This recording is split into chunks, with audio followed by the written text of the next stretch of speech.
Welcome back to Somewhere on the Spectrum. I'm super excited for this week's episode. Hopefully, you had an opportunity to meet our team members, learn a little bit about our project in episode number 1, and now we want to take you on a journey through early childhood and elementary ages. I loved the work I did in the principalship. You heard me talk a little bit about my exposure and how this project got started. But what I really, really particularly loved was the fact that I was able to lead my team in a way that brought inclusion to everything and everyone that we worked with. We did not want anyone in our school buildings to feel like they were left out in any way, or they were not part of our team.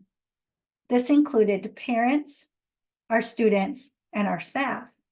And I worked very hard to do that, just because I saw over the years how easily children can be excluded from groups, from activities, in school or out of school, but most importantly, parents who may not know exactly what we do and how we do it in the school, but trust us to do our very best.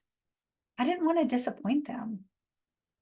And without their support, a school community isn't going to go anywhere.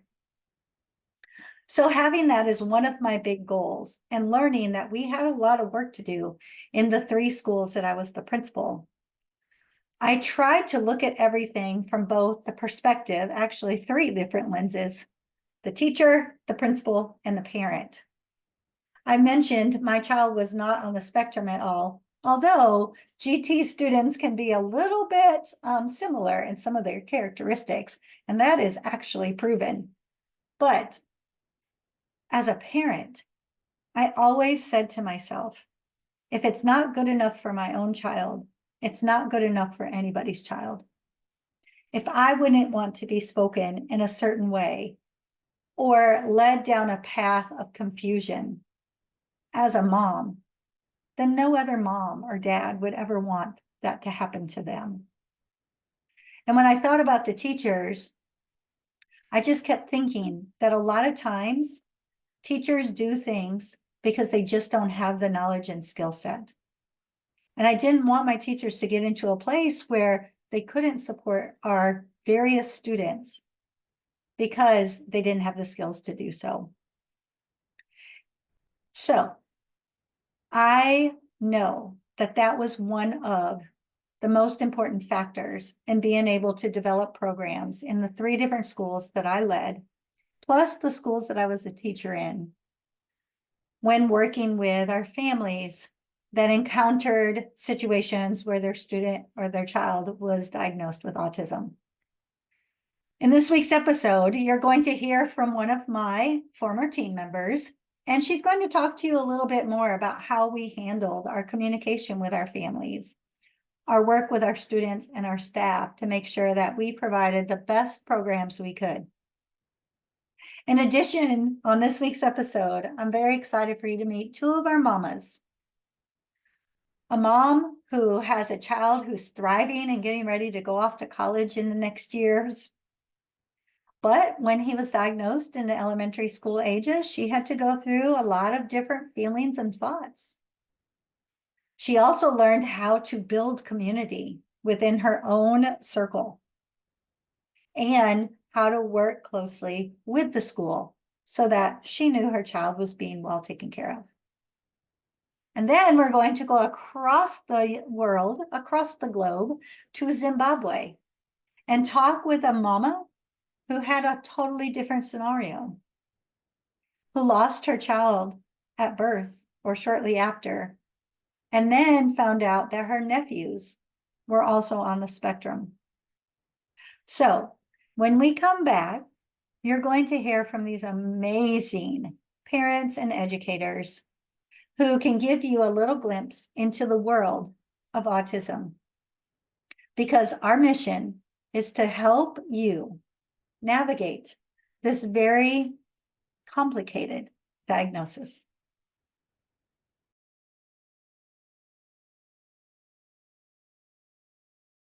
Hey there, Molly. How are you doing today? I'm great. Sherry, how are you? I am doing well. So thank you for being part of our docuseries, of course, Oh, Somewhere on the Spectrum, Navigating the World of Autism. And as a mom, I know that our children are our most precious commodities. yes. And I've been blessed to be able to see my daughter grow and thrive and flourish in life. And she's emptied nested me now. So I'm officially an empty nester. And I know your children are still in the home with you. And I know that your journey and my journey have been a little bit different. But I really want the audience to hear a little bit about you, your family, and how everything kind of transpired for you when you realized that your son had some unique qualities and that maybe you needed to have some extra set of eyes to look in on things and see what exactly was going on. Yeah. So my husband and I have been married for 25 years. We have a son who's 20 and our son Graham, who is on the spectrum, and he's 17. The boys are 2 years and 10 months apart, three grades apart in school. And when Graham was probably two and a half, we started seeing, some speech delay, and we had seen some speech delay with Grayson and got him some PPCD, like the preschool interventions for some speech therapy. And so we were like, we'll just do the same thing. And so we engaged with the school district, and they evaluated him and recommended some therapies. And at that point, we didn't really know, we weren't thinking spectrum, we weren't thinking really anything. But as he progressed and then went into like the early childhood intervention, I think once you turn 3 and so forth, some of the therapists that were working with him on a regular basis, like they wouldn't say what they thought. And of course, me, I'm like, well, what do you think it is? Because at this point, we're seeing meltdowns. We're seeing like he wants things in a certain way, which is very common with kids on the spectrum. And so I hadn't put those pieces together, but they would not tell me what they thought. I thought maybe it was like an auditory processing thing, but they encouraged me to go to a developmental pediatrician to just be evaluated to see, is there something going on there? And we did that. Now this is, oh goodness, this is, 14, 15 years ago. So 2009, 10-ish timeframe. And it took months to get into that a developmental pediatrician. They're not very common, or they weren't common back then. And so we ended up with a diagnosis of pervasive developmental disorder, not otherwise specified, PDD NOS. And then we're able to kind of move forward and figure out, okay, what do we need to do to help this kid be successful?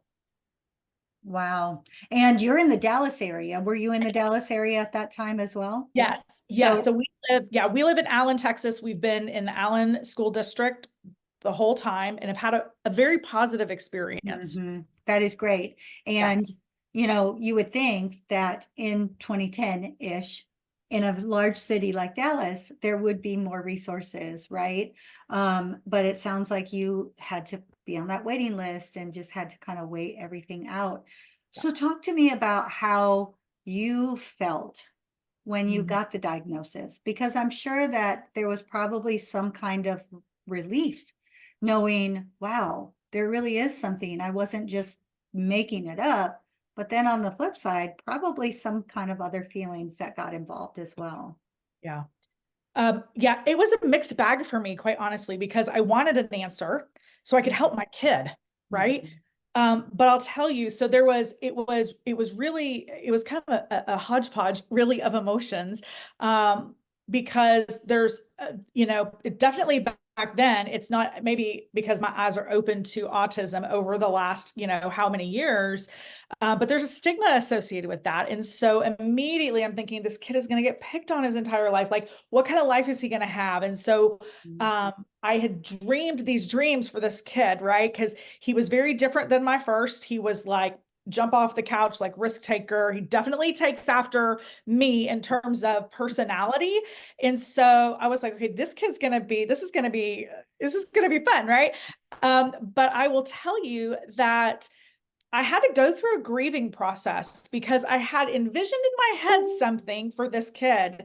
And now we've got this diagnosis and we've got these behaviors and we're trying to figure this out. I don't know what it means, but I did go through this grieving process, and I'm like, I can't hold on to what I thought. I don't have space for it, quite honestly, because I've got to figure out what's next. And so, and the other thing that I think really developed in me, particularly with Graham, and I can look back and see it, and it's developed, is this very strong sense of this kid is going to have every opportunity that he wants. Like, nobody's going to tell him no because of his autism, because I'm just not going to have it. So there's like deep sense of protection. I don't know what it is, but it's like, if this kid wants to go do something and he has the desire to do it, and needs the guidance or whatever, like, we're going to figure that out. So. I love that. So you know me well enough to know my role was a little bit different in the whole process. I was an elementary principal for 16 years, and we did actually have all of the special education programs within the schools that I led. PPCD was one of them. And ironically, my daughter actually was a paraprofessional in PPCD before she became a teacher. And so we kind of have that in common as well. But I know how families would come into our program, right? When they're with their littles.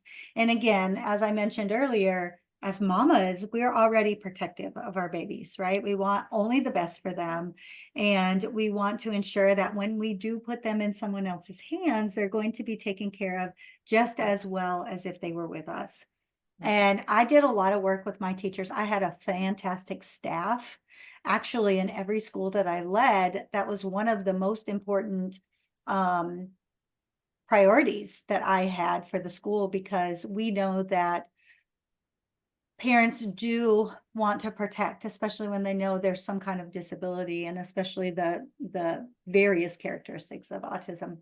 But how did it feel sending him to PPCD at such a young age, and knowing that you did have to trust the school district and rely on them to be able to know what was right in order to help your son grow? Yeah.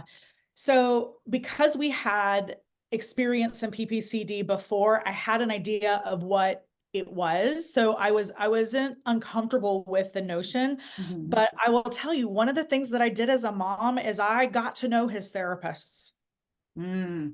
I got to know the therapists, the diagnosticians, all of the people engaged in the process. And quite honestly, Graham is 17. He's taking his SAT today, by the way. Oh, And we are still connected to those therapists today. I mean, still today, it gives me goosebumps. Those people have helped like carve a path for him, so I get goosebumps just thinking about all the amazing people we encountered. But that was one thing I did, is I got to know these people and I got to understand what they were doing. And again, we had a good experience. We did some outside ABA therapy, which was a good experience, but it was very hard on the family, because it wasn't in home, it was in a center initially. And so it was a lot of disruption to just the regular family operating, right? So I stayed close to those people so that I could get a sense of comfort and trust with leaving Graham with them. I think that's great advice too, to give out to families, especially because when we think about all of the schools across the world, right? Yes. They're all going to be different. They're going Yeah. to have different personalities, the school itself, the staff Right. itself, plus Yep. the families themselves. And I know when I would work in school districts, they were districts that were a little more diverse and on the lower end of the socioeconomics. And sometimes I would find families, they would connect very well with me, but they would be a little bit nervous about talking to the diagnostician or talking to the school psychologist, only because they didn't have quite the same rapport, right? And that Right. was something that we really worked hard on to make sure that the staff that I supervised developed those good relationships with the Right. families. Absolutely. Yeah, I think that then if something goes wrong, and we know, I mean, no kid is perfect, right? And no teacher is perfect, and no staff member, no principal, no parent, we're all going to have times where we think we're doing our very, very best, Right. and it might not be the best. I think it gives that feeling of, okay, I can allow some grace Yeah. a little bit when I know that the person working with my child, however it is, parent, staff, school, principal, whatever, is doing it because of the goodness of their heart, not doing something because they're trying to be malicious, in most cases, of course. So Grant went into elementary school through PPCD, and then he started to grow. He went kindergarten, first grade through fifth grade. And Yep. this episode really is focused on those young years. How did you see things change a little bit as he progressed through elementary? Yeah, so I was very particular. I got to know I knew the principal because my older son was still in the school. But with Graham, especially with teachers and teacher selection, I was very clear with the principals. I was like, we can't have a teacher who's going to get pregnant and leave through the year, like, because Mhm. transitions are hard. So I need teachers, and I was ready to like go to the mat for that. Right. I was going to Mhm. throw down for it. And the principal's like, I totally agree. And it's like, okay. Mhm. And in the early years, kindergarten, first grade, and then a little bit in second grade, Graham had an aide that came into the classroom just to make sure that he stayed on task. Mhm. And what I really appreciated about that is, number one, her name was Kathy. She's amazing, still connected to her, but I was very nervous about him feeling singled out, or she coming into the classroom and saying, and like working one-on-one with him and like singling him out. I didn't want him to be singled out. And she was very good about not only helping Graham, but like helping the other kids and that type of thing, so that it didn't feel like Graham was getting special treatment or he was different or anything like that. And as he got older, the need for that diminished. And Mhm. so by the end of second grade, I think she was only in there for like core content areas, so not the Mhm. whole time. And then from third grade on, he hasn't had any in-classroom support, none. Wow. And so, and that I think is a testament to him. And I think it's the support that he had in the classroom, and, the understanding of the diagnostician and the SPED coordinator and the principal, and very engaged ARD meetings. Mhm. I love that, to hear that. Number one, congratulations, kudos to all of you, because Yeah. that's a true success story, right? When you think about the progression of students, we want to give them strategies, coping skills, ways to know this might be how I'm feeling. This is how I demonstrate those feelings, and I think with our students on the spectrum, it's so important that we have that consistency of those strategies. So I love the fact that you recommended, because I would say this to parents as well, thinking about who the teacher is. Yeah. Because you don't want somebody that's going to be absent a lot, or like you said, no fault of their own, but maybe they're going to have a baby that year. It might just not be the best fit. Well, Um, and teachers who have worked with kids on the spectrum before. That was another yes. thing that I asked. I didn't want my kid to break the ice for some new teacher. Absolutely zero offense, but I'm like, like, if there's a teacher in this grade that has experience working with kids on the spectrum, then let's start there. Mhm. You know, and it's funny you say that, because when you first mentioned how you wanted a specific teacher, I was thinking about my last year as a principal. I had a student that we had received him, I think he was in second grade when he first came to our school. It was about the COVID time, right? And they were making some transitions, you know, Sure. due to restrictions and everything. Yeah. And he was pretty on the severe side, but very, very intelligent. And he was aware enough to know that other students knew he was different. And when he became a fourth grader, I had a fairly new team, and I actually hired one of my former students as one of the teachers, and he was brand new. And I was a little bit worried, but I did place this child with him. And I Okay. have to tell you, Molly, it was so profound, because what I did have to do as the principal is make sure, since he didn't have experiences, to get him as much training, right, as possible. Yes. And make Yes. sure there was that support system for him Yeah. and the student. But the child grew so much as a fourth grader. He's currently a fifth grader now, and it's real funny. I just received a message from one of my teachers about a month ago, and this young man had come to school. He had this routine every morning, and somehow the routine got mixed up, and so he was already upset before he came into the school building. And he was crying and screaming. And you're a fifth grader. He's a big boy now, right? And people can hear him and see this. And this teacher went in to support the classroom teacher and kind of took him to the side and was talking to him. And she said, "So what's going on?" And he said, "I woke up this morning and I just realized that I miss Miss Dixon. And I Oh, hadn't been at the school since the previous school year."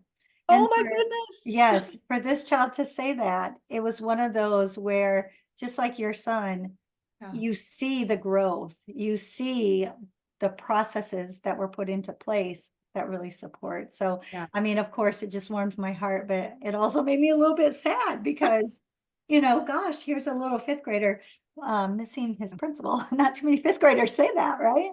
Yeah. But anyway, I think the elementary years are just such a perfect place to set that foundation, right? To learn how and what systems to put in place that can be duplicated both at school and at home. So I have a final question for you as we wrap up today. I know that one of the things that sometimes I would see my staff have a lot of difficulty with was that consistency. We might do something at school a certain way, and we would communicate it with the parent, or we would ask the parent, you know, how do you deal with this at home so we can duplicate it at school? Right. And even with that open communication, sometimes it's hard. It's hard to be consistent, right? Yeah. And there would be a breakdown. Did you receive at any point in time any extra support or training on how to make sure that things kind of flowed from home to school? Yeah, so I do not recall getting any extra parent training. But I will say, as he got older, like, we started doing more social skills training, and we were doing more like Graham was, and doing more training in, like, he went to a daycare because I worked full time. So he went to a daycare. The ABA therapist would go to the daycare and work with him. And so forth. And so with related specifically to my training, they provided me with resources if I asked questions, but I just stayed in conversation with his ABA therapists and his, like, case coordinator and program coordinator, and all of that. The other thing too, that was an absolute game changer for me, particularly in the early days, is I connected with a mother who was 6 to 12 months further down the road than I was. And so being connected to somebody who's walked in the shoes and understands, like, what's coming, and there are going to be so many gains that you can't picture today, but with the therapies and the interventions and the partnership with the teachers and all of that, there's light coming, right? And so, like, having that community and finding those people who are walking in that journey as well, I think is so critical. I love, love, love that. That was one thing we tried to encourage with parents, you know, at our schools. And of course, again, I was in a different kind of community where maybe it wasn't as normal to have your kind of neighborhood friend group, right? Everybody kind of stayed to themselves. But I know a lot of parents would come to me asking, well, do you know of support groups, or do you know of ways I can get some additional help outside of school? So I love to hear that that worked for you, because that's a great way to have some kind of connection. And even if it's somebody's whose child is not specifically showing the same characteristics as your own, you can still have some of those conversations about just the unknown, and just about the keep in touch with teachers, and, you know, that kind of stuff. So, yeah, that's powerful. That's real powerful.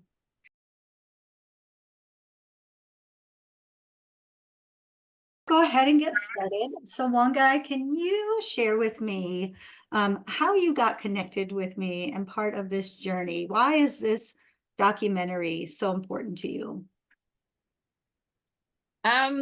We met online in one of the online groups, and then you were talking about what you do.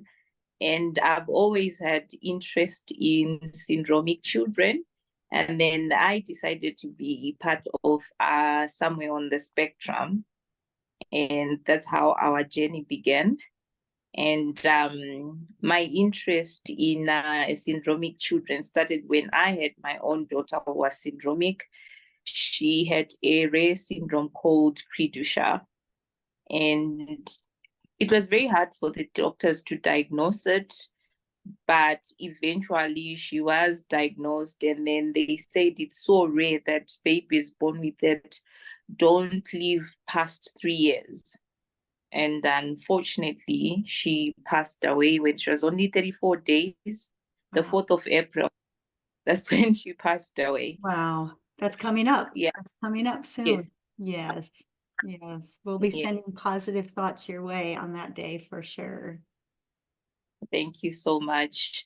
So since then, when I was in hospital, I was trying to get all information, because no one was sharing any information with me. So I was trying to get all information I could on the disease and everything else, but I couldn't find anything. So I went online.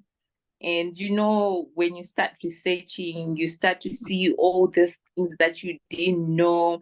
And even during my stay in hospital, I also met some lovely ladies who had kids with Down syndrome as well as autism. And we became very close. Unfortunately, their kids passed away as well. So from then on, I realized that my community is not really educated when it comes to syndromic children. We are not just talking of the community, even the healthcare community. They really didn't know what was happening or how she was supposed to be treated. They just knew that, you know, this is rare. And we even had student doctors coming in to see, because clearly they'd never seen anything like that. So that's how my interest in syndrome started. And it has always been my vision to educate the community how to live with syndromic people, you know, because we tend to sideline them because we don't understand. So they tend to be sidelined. When it comes to education, there are not enough schools for people who have syndromes. They go to a normal school, but teachers are not taught how to handle them. So sometimes you have parents being told that your child is difficult because you don't understand what's happening. And that's where my passion lies. And I'm glad to be part of Somewhere on the Spectrum so that we can educate the whole world together. I love that. And for just clarity with our audience, you're not here in the United States. I'm recording in Houston, and we have all of the amenities. We have all of the things. We have training for teachers. We still discover the same thing you're talking about. A lot of times schools do not have the right skill set to be able to deal with everything, but you're not here in the United States. Where are you currently? I'm in Zimbabwe, Harare, Zimbabwe. Yes, so completely different. And you know, I think eye-opening as well, because when we talk about what is a typical kind of path for people, they're born, they learn how to talk and walk and eat on their own, and then they start to go to school and they sit in a desk and they learn from the teacher, and then they progress through their school years, and then they graduate and they go off to college. A lot of times we have that in our head as a typical roadmap for people. And what we don't realize is that when that roadmap looks different, how do we adjust? And when we're talking about countries that may not be as fortunate as we are here in the United States, you know, it makes it even more difficult. And Yeah. I'm sure very frustrating for parents that you have encountered as well. Yes. Yeah. Now, when we first met and we spoke, you mentioned that you also have other family members that have some diagnosis. Do you want to talk about that a little bit? Yeah. My nephew, he's about a year older than my late daughter. So after I left the hospital, I had not yet met him. And then, you know, with all the knowledge that I had gathered during my research, I went to visit my brother. That's when I realized that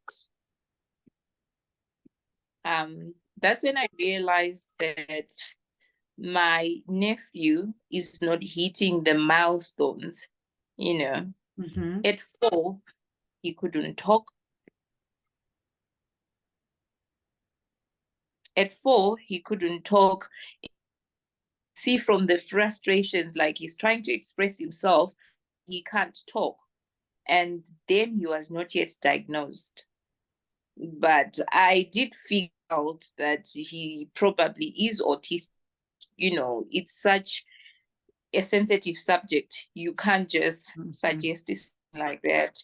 Then they decided to go to his PED. That's when he was diagnosed with autism. And they started taking him to a speech therapist. His mom stopped working and enrolled in a special education diploma, and so that she could look after her son properly. And now he's doing really well. I also have another nephew. Again, he is on the spectrum. Yeah. And as well, it comes with the milestones. You can tell that he is a bit slower than his other peers, but now he's really doing well because people understand what's happening with him. Yeah, and I think that you're right, the understanding, you know, and it is such a sensitive subject. I know as a principal, that was one of the things that kind of sparked this whole project, was that when we would talk to families about, okay, your child is showing this, this, and this, and, you know, we want to move forward and get your child the help that they need. Here are the processes we have to do. And they would be okay with getting the process started. But a lot of times when we would get the results of the assessments, and here in the United States, schools can diagnose without a medical diagnosis if they meet certain criteria. And so there's two pieces. They have to meet the criteria, and it has to be affecting their school progress. So if they meet those two criteria, at least here in Texas, right? Then we can diagnose as a school, and it would, that's where the holdup would be. A lot of families would go, oh, no, my child is not, that's not my child.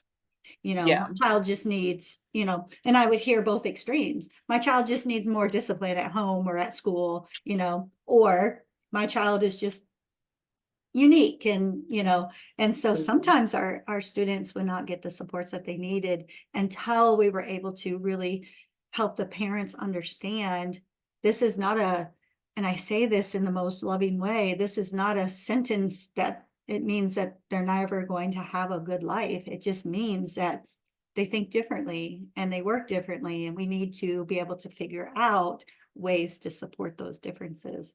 But as a mama, I can imagine that that would be very hard to hear. I'm not a parent of a special needs child, but I worked so closely with my families at the schools that I led that I can see that that would be very challenging, and we went through it. So yeah. Yeah. Even talking to one parent, she said that when she first got the diagnosis, she had to kind of mourn herself, just kind of grieve for her child, which later on she realized she didn't really need to do that, but it made her think differently about her child's future path. Mm-hmm. Yeah. So, yeah, go ahead. I'm sorry. No, it's fine. So when your nephews got diagnosed and started to get on that path, how did your family handle that? Were they, receptive to the supports? Yeah, they were very receptive. It's such a hard thing to accept, but I come from a very supportive family, and we're an open-minded family. Everyone accepted that because a diagnosis is better than no diagnosis. At least you know what you're dealing with. And we were very supportive, and yeah. That's great. And then as they went to school, how did that relationship start, as the family and the school worked together? Did you find that to be supportive as well? Okay, so before the diagnosis, my first nephew, the older one, he got expelled from at least 2 schools because they couldn't handle him. And at such a young age, he's just 4. The teachers don't understand what's happening with him. So he ended up getting expelled. That's when the parents decided to take him to the PED. And that's when they got the diagnosis. So after that, they enrolled him in a special needs school. But now these schools are very few in my country and very expensive. So it's fortunate that they can afford it. But now you are looking at the majority, they can't afford that. So at the end of the day, most of these kids don't go to school because they can't fit in the public schools.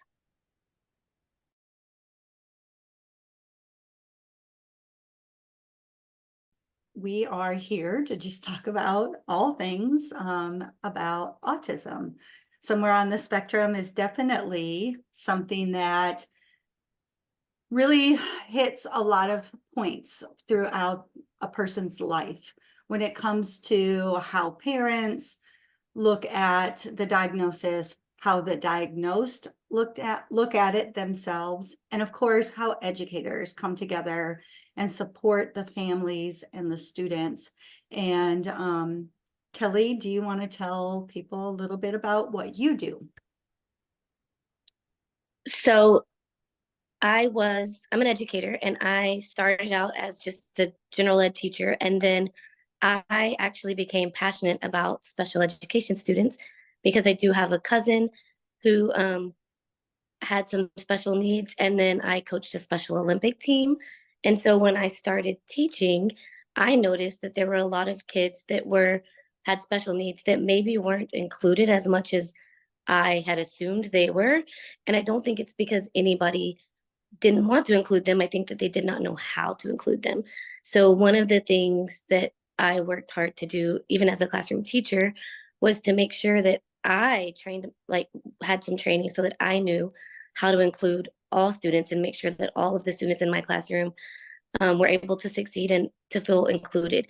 Not only that, but making sure that the general ed students knew how to include our students that may have different needs than they did.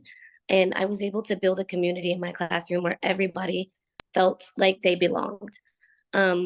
After being a classroom teacher for several years, I ended up being a curriculum specialist and then an assistant principal.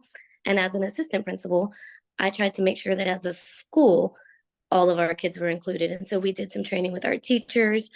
And also I worked with the principal, which was Miss Dixon, so that we could make sure this as a whole had all the students included. And currently I am no longer a school administrator.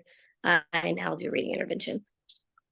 So we met when right around the time where this project kind of become a brainstorm for me. I took over the school where you were a classroom teacher, and I noticed how when we would go into the meetings with parents after students were diagnosed, that a lot of our parents had a lot of questions and a lot of concerns. And we even at that point in time, which you were in the classroom, so you may not have been aware of this, but we had a lot of parents who wanted to say no to the actual diagnosis. And we had to talk with them about,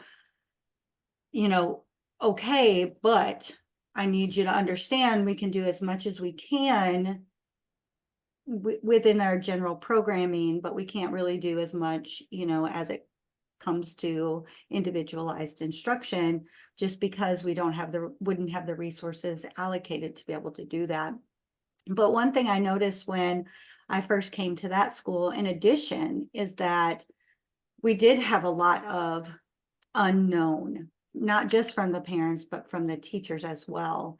And you were a big part of my team when you did become an instructional specialist, when we were building the capacity in our teachers to get them to understand inclusion and how that looked, rather than always having students off to the side in the classrooms or pulled out of the classrooms.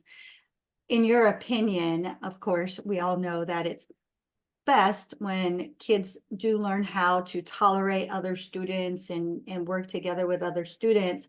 But we also know that there's kind of a big trend right now, at least in the area where I'm at, that we want to pull kids out again. Have you noticed any of that going on? You're in a school, a little bit different demographic area than where we were before. Have you started to notice that again? My campus does not do that unless it's a necessity. Now, there are some kids who are self-contained to a special general or special education program, but most of our kids, we do inclusion, and we have a co-teach model at our campus. So there are 2 teachers in the classroom at all times. So that works out really well and there's gen ed and special ed students in those classrooms, and both teachers are teaching. And ideally, in a classroom like that, if a stranger were to walk in, you wouldn't be able to know which teacher is the special ed teacher and which student is the general education teacher. And also the same with students. You shouldn't, in most cases, be able to tell which students are which based on just the way they're being taught. Yeah, that's an amazing model when it works well and everybody has the training. You said something very important when you introduced yourself. You said how important it was in your classroom for the students to understand each other's needs as well. Sometimes when students are pulled out more often, it becomes this feeling of, oh, those students are different, right? And as teachers, we may or may not have the training, but our kids need that training too. Because if we're always seeing those that are different are pulled out, then how do we learn, later on in life, how to include everyone, integrate everyone? So what was one important thing that you used to do in your classroom that maybe if a teacher is listening to us today would be a good strategy for how you made that work, that building that community in your classroom? So I used to tell the kids a story or ask them like to tell me a story about a time that they got hurt. And one kid said, like, I fell off my bike and hurt my arm. And I said, so what'd your mom do? And they said, she gave me a Band-Aid for my arm. And I would ask another kid, like, how did you get hurt? And they said, oh, I fell and hit my leg. And I said, okay, so I'm going to give you a Band-Aid for your arm. And the kids would look at me like I was crazy. And I was like, we're going to be fair in here. So everybody's going to get a Band-Aid for your arm. Like, you got a Band-Aid for your arm. You're going to get one. You're going to get one. And the kids were all looking at me like I was nuts. And then I explained to them that like different scenarios have different needs. And so if there's a kid in here who maybe you feel like I'm giving more attention to that student may need more attention at that time. But there's going to be a time when you need more attention. And that story to them really like made them stop and think, I think, because it was on their level. And after that, I mean, I would just remind them if ever there was a time that they were like, why is he getting the questions read to him? I'd be like, remember our Band-Aid story? And they would just be like, okay. Like it just worked. I love that. That is such a great strategy. And it makes it very real and relevant to kids too. So amazing. Now we became partners again a couple years later. You were my assistant principal. We went in and we were working at a school that had some challenges, and we were working to rebuild a lot of things, academics, the programming with that, the special ed programming, and the community trust, let's say that, the community, the feeling of community within the community and the school itself. Right. And we had to do a lot of work in our area of special education in this school, and we saw a lot of shifting within the years that we were together, a lot of change in trends, both more at the district levels, state levels, and then how they affected us at the campus level. But as an assistant principal, you were my person. I did a lot of the special education meetings. You did some of them as well, but you did a lot of the work when some of our more challenging students had difficulties, where they needed, maybe some disciplinary kind of supports, or the teacher needed supports when talking to, upset or angry parents. How did you, because our parents were overall very satisfied with us. We received that data. So how did you overall ensure that when you did have to have those hard conversations with parents, that you were still cognizant of the needs of the child and still making sure we were supporting the teachers and the other students as well? So there were times that students may make some choices that to a general ed student, it would be something that would be like major and they would be in big trouble. But some of our little people with special needs, when they would make those decisions, we would have to look at that from a different lens and know that sometimes it might be a sensory issue, but it's still not okay. So I would talk to the parents using that, like, okay, this is what happened. And, it did cause a safety concern at our campus. And I want to work with you to figure out a way that we can address this. And I would always ask them for suggestions of things that they do at home, because I mean, those parents are with those kids all day, every day, and they may have a strategy. So I use the parents to teach me, like, what works for your kid, because what works for my kid might not work for their kid. And what works for one student, even if they might have the same types of abilities, might not work for another student. So I would ask the parent, because that way I feel like that made them know that we were on a team together and that we were going to, I'm not against them, even when your kid makes a choice that may be inconvenient for us as a campus. Mm-hmm. I love that. And parents really did. They felt very comfortable even when it was a tough situation. They knew that we were always going to be very respectful in the situation, that we were always going to be solution oriented and problem solve with our parents. And I think that went a long way for us, building that climate and culture of that campus. And then the teachers as well. We had some really great teachers working with our students there. We had some challenges, of course, over the years, but I think keeping that support system in a way that also let the teachers understand they didn't do something wrong to cause maybe the meltdown that happened that day or the situation that happened that day, and that we were supportive of them in it all as well. And that can be quite a challenge as an administrator. Yes, I think it can, but I think that once you've built a relationship with the teachers and that they trust you, I think it's easier. I think in the beginning it was a lot tougher because they didn't know us. They didn't know that we were there to support them. I think when we walked in, they thought it's like, and I gotcha. We're here to tell you everything you're doing wrong. But that was not our goal or purpose. I think it's important that people know that the school we walked into was like a school that was maybe getting in trouble with the state. We didn't walk into, I think that's why teachers may have thought, oh, they're here to, you know, clean house, but that wasn't our purpose at all. We were there really to support the students and the teachers, and I think we did a good job. I think so too. And we hired a lot of the staff, I think when I left that school, which was my last school to be at, there were, I think, a handful, maybe 5 teachers there that I had not hired in the years that I had been there. And when you go in and you do a rebuild of a school like that, that is one of the things that inevitably happens. But it gave us an opportunity to train our staff the way we wanted to train them as well, which was, I think, a really great feeling. I know we were on the same page when we talked about things going into that school building together, where we wanted to be sure that when we would sit in our special ed meetings with our families, when we would have the conversations when a tough situation might happen, or even when we were talking about something great happening, we used language that our families understood, and really it was in a way that we're here to build this relationship and work together.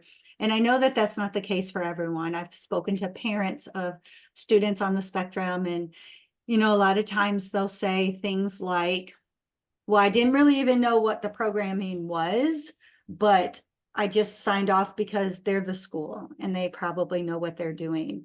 I've even spoken to families, people close to me that have children, that are within the different special education programs, maybe not necessarily autistic, but just in general, saying I felt very intimidated sitting at the table during those special ed meetings because I had no idea what was going on and nobody really explained it to me. But I know that that was a big goal of ours.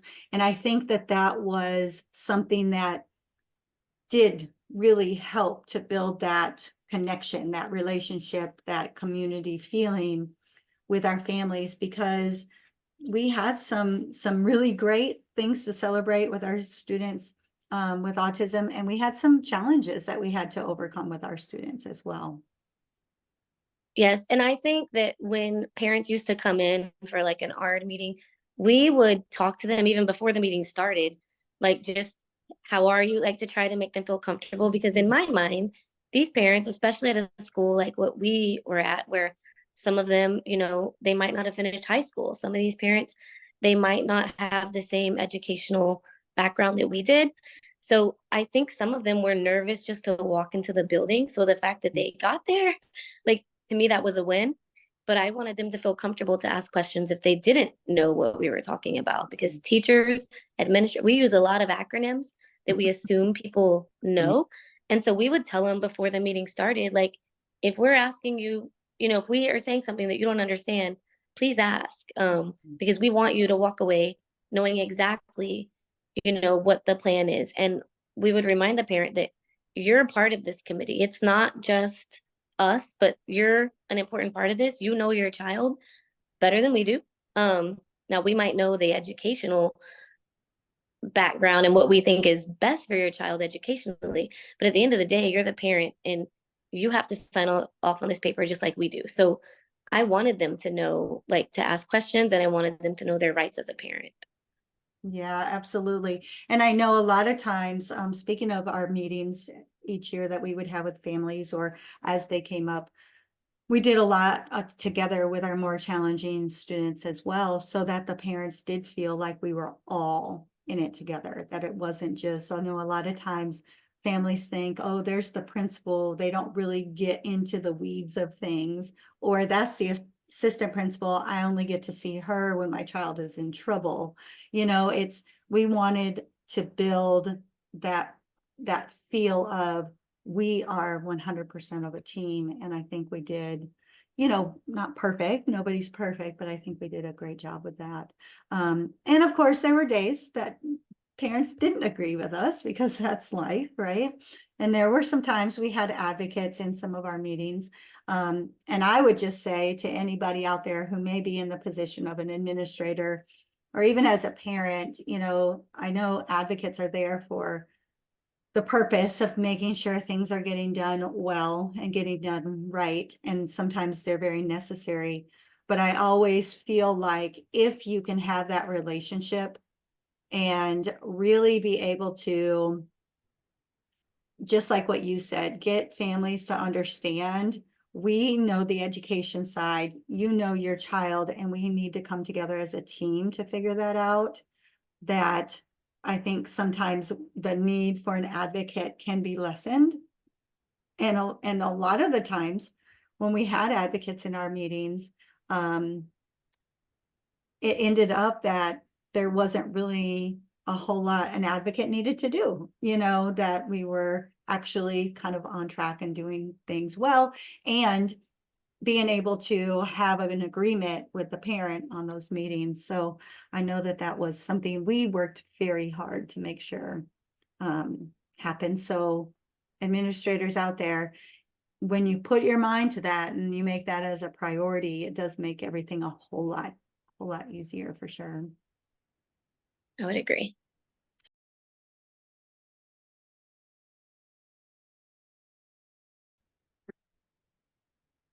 Wow, pretty amazing, right? I knew you would enjoy this week's episode. I just can't believe that I've been able to connect with these amazing people throughout my career. And I want you all to know as well, as you are listening and watching each of these stories, if you ever need supports, you're a parent and you want to connect with one of our parents we're featuring, or maybe you are a teacher or an administrator and you want to hear more about how we planned and processed all of our programs on our campuses, please don't hesitate to reach out. We are here to have an impact on the world, and we're doing it by sharing these stories and supporting those of you out there who are living this each and every day. Once again, thank you for tuning in to Somewhere on the Spectrum, episode number 2, the early years.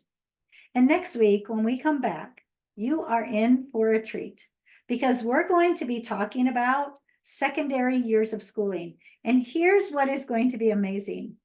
We actually have some students joining us. I cannot wait for you to meet them and hear their stories. Thank you once again, and I'll see you right back here next week on Somewhere on the Spectrum.